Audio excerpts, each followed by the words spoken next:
ಹಾಸನಾಂಬೆ ದೇವಿಯ ಗರ್ಭಗುಡಿಯ ಬಾಗಿಲು ಓಪನ್ ಆಗಿದೆ. ಮಧ್ಯಾಹ್ನ 12:21ಕ್ಕೆ ಶಾಸ್ತ್ರೋಕ್ತವಾಗಿ ಗರ್ಭಗುಡಿಯ ಬಾಗಿಲನ್ನು ತೆರೆಯಲಾಗಿದೆ.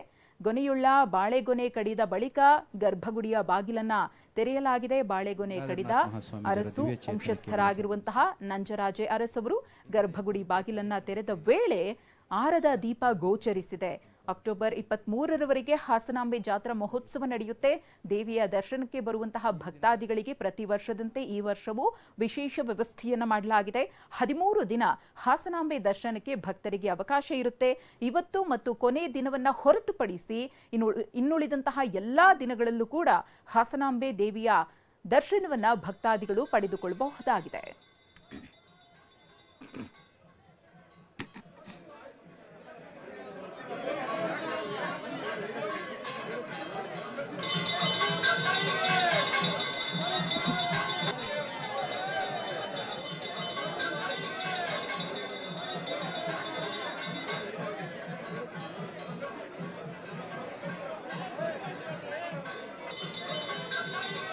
ಯುಗಯೋಗಿ ಪದ್ಮಭೂಷಣ ಜಗದ್ಗುರು